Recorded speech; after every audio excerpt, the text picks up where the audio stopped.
था कि कभी इन्होंने एक्शन ही नहीं लिया, हमेशा से करते आए, लेकिन अभी एक इलेक्शन पास में आ रहे हैं तो थोड़ा उस चीज़ को ज़्यादा बढ़ा दिया गया है। जैसे नमस्कार, मैं मोहित और आप देख रहे हैं MLG न्यूज़ टीवी। हमारे साथ कुछ स्कूल की कुछ प्रिंसिपल्स, कुछ टीचर मौजूद हैं, इनसे बात करेंगे क्यों यहाँ पर इतनी भीड़ की जा रही है। डॉक्टर ऋचा शर्मा। क्या हो रहा है यहाँ पर महिलाओं सशक्तिकरण के लिए जो योजनाएं बनाई जा रही हैं उसके उपलक्ष्य में यहाँ पर जो भी हमारी एक शक्ति बनेंगी उसको देखने के लिए हम भी आए, और ये योजना हमारे लिए फ्यूचर में और किस काम आ सकती है। मैं अपनी सभी स्टूडेंट्स को भी साथ में लाई हूँ, ये सभी बीएड कर रही हैं हमारे RPM डिग्री कॉलेज से। तो जैसा कि यहाँ बोर्ड लगे नारी सुरक्षा, नारी सम्मान, ऐसा हो रहा है यूपी में या नहीं हो रहा है? ऐसा पहले कुछ नहीं था, लेकिन धीरे धीरे बहुत कुछ बदल रहा है और बदलेगा। क्या बदला? जैसे कि नारियां अब अपने लिए खुद सोचने में समर्थ हुई हैं, अपनी शक्ति को बढ़ाने में हुई हैं। एजुकेशन क्या है, इस लाइन में आने का उनका अपना एक डिसीजन होता है, और उसी के आधार से अपने निष्कर्ष भी लेने लगी हैं, जो बहुत ही महत्वपूर्ण है। जैसा कि आप देखती हैं कि लड़कियां इतनी सिक्योर हैं ऑल इंडिया में, केंद्र सरकार तो बीजेपी की है मानते हैं, लेकिन अभी महिला और लड़कियां अभी सुरक्षित नहीं है, इस पर क्या कहना चाहोगी? देखिए, कोई भी कार्य एक साथ तो नहीं हो सकता कि एक साथ तुरंत हो जाए। धीरे धीरे जब सक्षम होंगी और खुद समझेंगी, जब एजुकेशन उनके दिमाग में आई है तो वो सोचेंगी भी। एक साथ से मतलब क्या आपका? एक साथ यानी धीरे धीरे डेवलप हुआ है, तो वो डेवलप हो रहा है। डेवलप तो कर रही लड़कियां, मैं ये चीज़ मानता हूँ, बट बीजेपी की सरकार 10 साल से है, आपको पता ही है, अप्रॉक्स 10 साल से हो गई। तो अभी जैसा सुनने में आ रहा है और भी जैसे हम इंटरव्यू लेते हैं तो बोलते हैं कि अभी जंगल राज चल रहा है यूपी में, लड़कियां सिक्योर नहीं है। नहीं, ऐसी तो बात नहीं है। काफ़ी पहले से मैंने देखा है कि अब जैसे सक्षम है, और मैं सक्षम की बात नहीं कर रहा हूँ, मैं सिक्योरिटी की बात। सिक्योरिटी ना, तो सिक्योरिटी भी अपने आप करने लगी हैं, सोचती हैं अपने लिए कि हाँ, पहले जो रोक टोक थी उनको बाहर जाने के लिए, वो चीज़ नहीं है। अभी जैसे हम हाथरस केस की बात करें तो कितना इसमें विद्रोह हुआ था, तो कहाँ नारी अभी सिक्योर है? नहीं, ऐसी बात नहीं है। विद्रोह तो देखो, कोई भी विपक्षी पार्टी अगर होगी तो उसको तो एक मुद्दा चाहिए। मैं मुद्दे की बात नहीं कर रहा हूँ, मैं नॉर्मली आपसे ओपिनियन ले रहा हूँ। अभी जैसे आपके हाथरस कांड हुआ था तो उसमें कितनी सारी चीज़ें हुई थी, अभी जैसे देखते हैं तो बहुत सारा, अब आपके हाथरस में ऐसा जंगला चल रहा है। ये तो चलता रहता है हर जगह। हमारा एक उद्देश्य होता है लड़कियों को आगे बढ़ाना, तो वो चीज़ें उनको, जब तक वो खुद अपनी मेंटली प्रिपेयर नहीं होंगी कि हमें सक्षम खुद होना है, तब तक कुछ नहीं कहा जा सकता। तो उसके लिए तो सक्षम खुद नारी को होना चाहिए। सिक्योर, सेल्फ रिस्पेक्ट, ये तो सबकी बात होती है। हम बात कर रहे हैं सरकार की। सरकार का क्या उसमें भागीदारी रहती है लड़कियों को आगे बढ़ाने में, उनकी सुरक्षा को देखभाल करने में? जो मैंने पहले नहीं देखी थी वो मैं इस सरकार में देख रही हूँ, और वो ये है कि लड़कियों के लिए जो एजुकेशन के लिए जो नई नई योजनाएं आती है, नई शिक्षा नीति के अकॉर्डिंग, चाहे कैसे भी हो, वहाँ पर ये अब दिखाई दे रहा है। नई शिक्षा नीति आई, आपको पता ही है। नई शिक्षा नीति के खिलाफ कितना प्रोटेस्ट हो रहा है दिल्ली में, ये आपको पता ही है। जो एजुकेशन है वो प्राइवेट की जा रही है, और भी बहुत सारी चीज़ें हॉस्टल नहीं बच्चों के लिए, तो शिक्षा नीति पे तो बहुत सारा विवाद चल रहा है दिल्ली में। तो शिक्षा नीति कहाँ से अच्छी हुई? नहीं, शिक्षा नीति का हम एक पक्ष देख रहे हैं, एक पक्ष नहीं देख रहे हैं। दूसरा पक्ष ये भी है कि हम अपने, जैसे मैंने अभी बताया, मेंटली प्रिपेयर होना, तो वो चीज़ सबसे ज़्यादा हमारे लिए इंपॉर्टेंट रखता है, ना कि हम ये देखें कि वहाँ पर इसका विरोध हो रहा है, उसका विरोध हो रहा है। वो तो विरोध होता है, कोई भी चीज़ अगर अच्छी होती है तो वहाँ पर विरोध होता है। महिला आरक्षण की अगर जैसे बात चली है तो ये भी एक बहुत ही अच्छा, महिला को कहीं ना कहीं तो रखा गया है। आज तक जो चीज़ नहीं थी वो आज हम देख रहे हैं ना उस चीज़ को। तो ऐसे ही मैंने बताया आपको कि कोई भी चीज़ हो, थोड़ा सा टाइम लगता है, तो टाइम लगने के लिए हमें भी तो थोड़ा सा टाइम चाहिए भाई।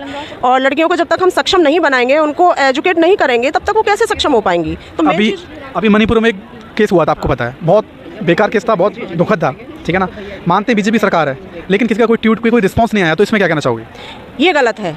इस तरीके से जो भी ये बहुत ही गलत घटना हुई थी, यहाँ पर देखो बहुत सारी चीज़ें हैं, कुछ हमारी संस्कृति भी है जो बहुत बुरी तरह से ह्रास हो रही है आज के समय में। जो हम कहते हैं ना, अभी एजुकेशन के रूप में हम देखते हैं तो बच्चों को शुरू से वो चीज़ हटा दी गई है कि संस्कार कहाँ है, एजुकेशन कहाँ है, क्या चीज़, एक बेस जो होता है ना, उसको हम नहीं देख। मैं एक चीज़ मानता हूँ, संस्कार तो चलो ठीक है, अच्छी बात है, संस्कार की बात अलग है, बट एज अ गवर्नमेंट, मान चलो मैं कोई गवर्नमेंट हूँ, अगर ऐसा कोई मिसयूज हो रहा है लड़कियों के साथ या औरतों के साथ, तो हमारा कोई दायित्व बनता है ना कि कुछ कोई रिस्पॉन्स करें या जो घटना हुई उस पर कुछ बोलें, 2-4 लाइन। ऐसा कुछ भी नहीं हो रहा है, तो ये बहुत चीज़ गलत है। गलत तो है, और इसका विरोध भी होना चाहिए, और बिल्कुल अच्छी तरह से होना चाहिए, क्योंकि आगे के लिए ये फ्यूचर में ना हो इस तरह। और मैंने जो अभी संस्कार वाली बात कही थी वो इसी बेस से कही थी कि यदि शुरुआत से ही हम लड़की और लड़कों दोनों को ये चीज़ अपने संस्कार में रखते हुए चले कि भारतीय संस्कृति ऐसी नहीं है, इसको धूमिल नहीं करना चाहिए, तो यहाँ ये सोचते हुए हमें एजुकेशन दोनों को देनी है। रही बात विरोध की, तो देखो सरकार अपने हिसाब से अपना कार्य करती है, जनता अपने हिसाब से अपना कार्य करती है। बहुत समय से ऐसा चला होता आया है। हम आज के रूप में कहें वर्तमान में, तो ये आज की बात नहीं है, ये तो काफ़ी समय से चलता है। अभी और एक चीज़ और मान के चलो, बहुत टाइम से, मतलब अभी लोकसभा इलेक्शन आने वाले हैं, 5 महीने रह चुके हैं, जब से नारी महिलाओं का कोई ध्यान नहीं आया। अब जैसे ही लोकसभा नज़दीक आते जा रहे हैं तो ये सबका ध्यान आ रहा है कि नारी शक्ति, ये भी इससे सिक्योर होना चाहिए। ऐसा ये पॉलिटिक्स एजेंडा या क्या चीज़ है?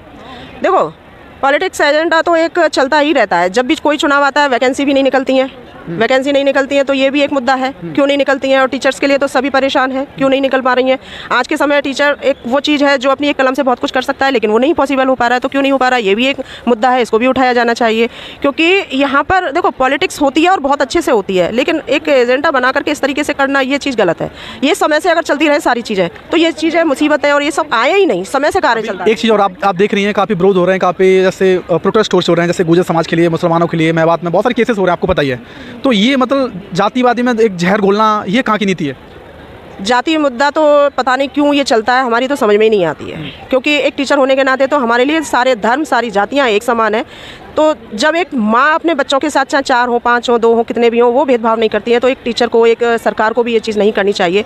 हम एक अब ये चुनाव आया तो ये जाति मुद्दा अभी उठा, उससे पहले का ये काम क्यों नहीं था? मैं वही तो आपसे कह रहा हूँ। हाँ, और जातिवाद को लेते हुए अगर हम केवल अपना वोट बैंक जो है उसको बढ़ाएं तो ये चीज़ अनुचित है। सेक्युलर कंट्री है, धर्मनिरपेक्ष देश बताया जाता है, और अभी जैसे इलेक्शन समान है, यहाँ पर सभी धर्मों को हमें समान मानना है और एक साथ लेकर के चलना है। आपका क्या नाम है? प्राची शर्मा। क्या लगता है ये जो अभी जो रैली हो रही है, पॉलिटिकल रैली हो रही है, क्या लगता है चुनावी एजेंडा है या फिर वाकई में नारी शक्ति वंदना को मजबूत करने की कोशिश की जा रही है? नहीं देखो भैया, ऐसा तो कुछ ऐसा स्पेशल नहीं होता, और ये तो नॉर्मल सी चीज़ है, हर चीज़ को चुनाव से जोड़ दिया जाता है। अगर कोई काम अच्छे के लिए भी किया जाता है तो वो भी कह देते हैं। मतलब अभी क्यों? अभी 5 महीने चुनाव को आने वाले हैं, तो अभी क्यों 4 साल निकल गए तब ऐसा? नहीं, ऐसा नहीं था कि कभी इन्होंने एक्शन ही नहीं लिया, हमेशा से करते आए, लेकिन अभी एक इलेक्शन पास में आ रहे हैं तो थोड़ा उस चीज़ को ज़्यादा बढ़ा दिया गया है। जैसे आप भी एक लड़की हो है ना, आप ही की जैसी लड़की और भी सारी लड़की हैं, जैसे हाथरस की बात करें तो वहाँ पर जो केसेस हुए थे तो किसी को मतलब मिलने नहीं दिया, बहुत सारी पुलिसों पे लाठीचार्ज, मतलब बहुत सारी चीज़ें ऐसी हुई जो नहीं होनी चाहिए, उस पर कहना चाहोगे? नहीं, एकदम से सारी चीज़ें देखो पॉसिबल नहीं हो सकती। हाँ, व्यवस्था एकदम से सारी चीज़ें हम सोचें हो जाएं तो वो तो नहीं हो सकता। अभी ये जो पॉलिटिकल रैली हो रही है या नारी शक्ति वंदन योजना में ऐसी कुछ चीज़ें सुनाई, क्या उम्मीद की जा रही है कि कुछ तो किया जाएगा स्पेशल लड़कियों के लिए, जो शायद अभी नहीं हो पाया पूरी तरीके से। हो सकता है उससे रिलेटेड और कुछ भी किया जाए। लोकसभा चुनाव आने वाले हैं 2024 में, क्या लगता है किसकी तरफ जाओगे एज अ वोटर? आपका वोट होगा शायद पता नहीं, लेकिन आपके मॉम डैड का तो होगा। ऑफ कोर्स बीजेपी, क्योंकि जितनी सेफ्टी शायद हमने यहाँ इस गवर्नमेंट में फील करी है वो तो नहीं करी हमने किसी और में। हाँ, धन्यवाद। थैंक यू भैया।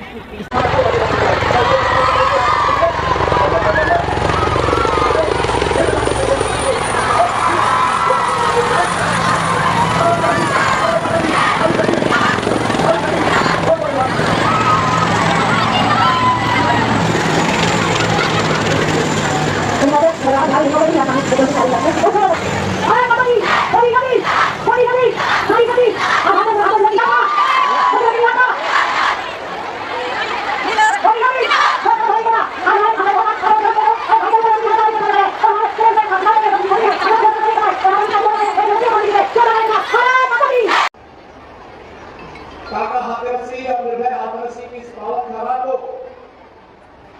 और जिस हाथरस के यहाँ के लोगों की हाथ की कला में बिना हाथरस की हींग के दाल का स्वाद ही नहीं, उस हाथरस की धरती को मैं नमन करते हुए हाथरस की सभी बहनों का अभिनंदन करता हूं, जिन्हें देश के यशस्वी प्रधानमंत्री श्री नरेंद्र मोदी जी ने देश की संसद में और विधानसभाओं में 1/3 सीटों पर यानी 35%